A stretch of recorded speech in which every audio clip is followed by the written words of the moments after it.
Did you know that Belgium is often praised for its waffles and chocolates? Their annual chocolate production exceeds a whopping 220,000 tons. Unfortunately, that's not what they're known for these days. Their new title is the cocaine capital of Europe. How has this happened in cutesy Belgium, previously known for its wonderful chocolate? Let's find out. Belgium before. Once known for its historically low crime rates, Belgium was often described as a place where leaving your doors unlocked at night was the norm, and the biggest threat on the streets was a mischievous stray dog. Many Europeans used to view Belgium as a somewhat unexciting destination, perhaps even leaning towards the side of dullness. When young Americans used to set out on their European adventures, they often ignored Belgium and instead went for weed cafes in the Netherlands or the chance to snap selfies with peculiar-looking royal guards in London. Little do they realize that now Belgium has undergone a dramatic transformation. It shed its label of blandness and emerged as a country where some of the world's most dangerous drug traffickers engage in shootouts on the streets, randomly throw grenades, and even go as far as decapitating their enemies. Belgium now. Belgium has now become the obsession of South American drug traffickers, who found new allies in some of the most ruthless gangs ever to haunt the planet. Move aside, America. Europe has stolen the spotlight as the cartel's favored destination. Belgium has firmly established itself as Europe's thriving cocaine capital, at least in terms of trafficking. Over the past decade, it's become the epicenter of a booming European cocaine market. Surprisingly, Albania, a Balkan nation, boasts the highest per capita rate of cocaine users in Europe, followed by England and Wales, surpassing even the United States in terms of devil's dandruff. The European market has transformed into an incredibly profitable venture for global drug syndicates. The English, Scottish, Spanish, Dutch, Danish, everyone is craving this menace. In a rather ironic twist, traces of cocaine were even discovered in British Parliament toilets, despite lawmakers vowing to take a tough stance on drugs. Cocaine has permeated the UK, except perhaps among those whose beverage of choice is a 3-litre bottle of super-strength Frosty Jack cider. Those who can afford it indulge, and traffickers are more than willing to meet the demand. South American drug traffickers are well aware of this burgeoning market. They now view Europe as a far more promising prospect than exporting to the US, where the situation has become increasingly challenging for them. In 2020, Antwerp was where a whopping 40% of all cocaine seizures in the European Union happened. The authorities didn't just find a few kilos, they intercepted a massive 11.5 tons of cocaine in just one operation. It was one of the biggest cocaine busts ever recorded.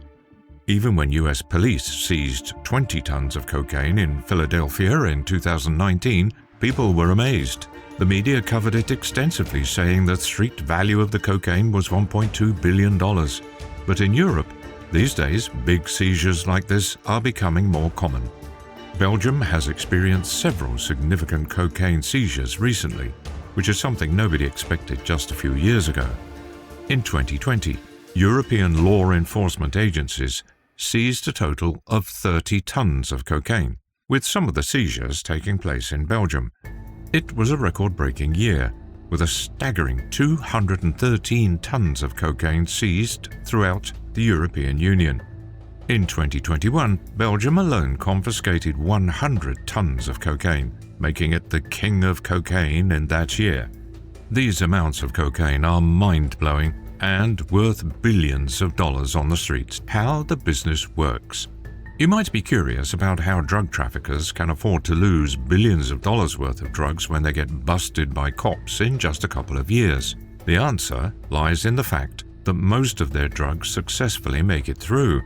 They can tolerate some losses because the drug trade continues to thrive.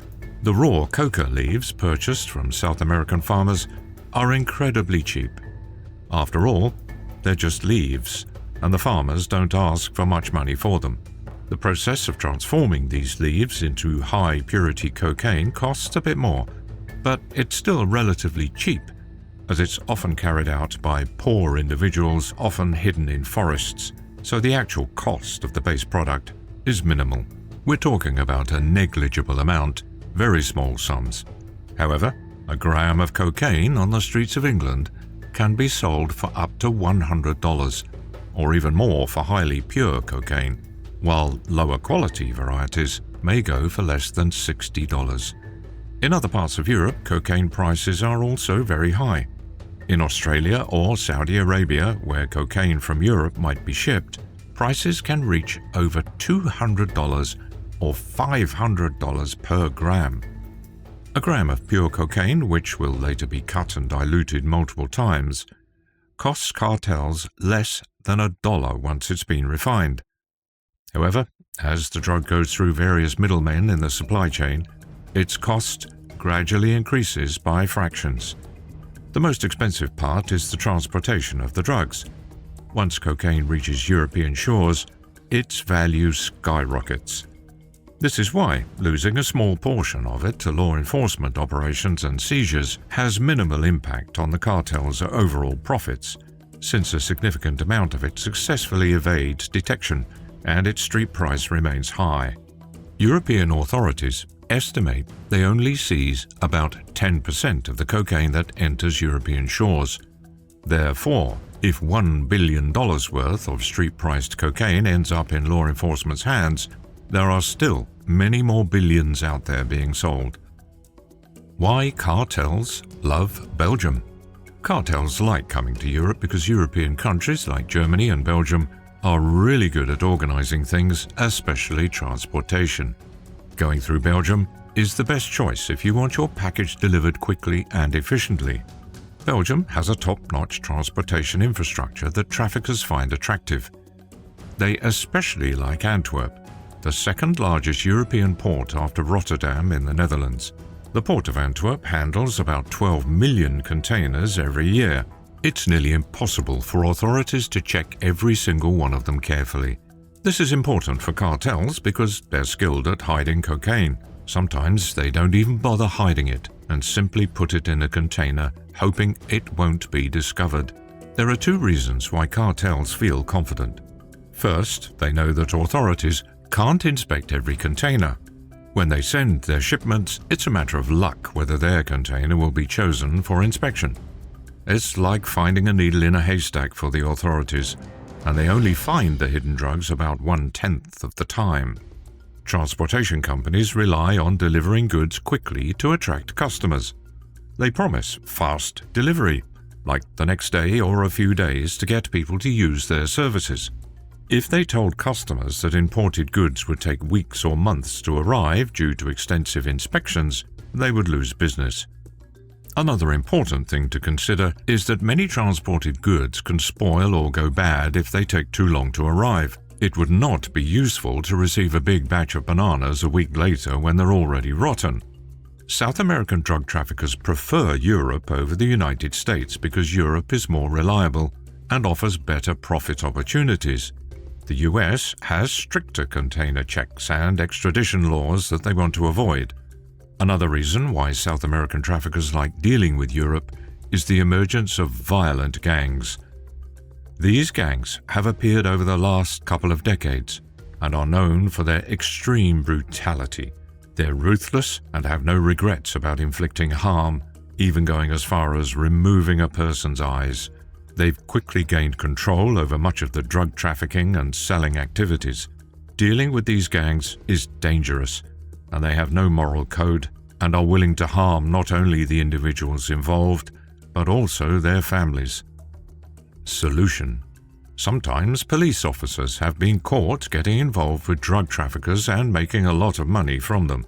They could retire early with all the cash they've earned. They know that even if they stopped one shipment, many others would still get through. So they decide to take the opportunity to make some extra money. To tackle the drug problem in Belgium, it's important to strengthen the police force by identifying and punishing police officers involved in drug trafficking, improving border control and inspections, raising awareness among the community, and offering rehabilitation programs. That's all for this video. Don't forget to visit our channel if you're interested in discovering more stories about the underworld. Stay tuned for the next one.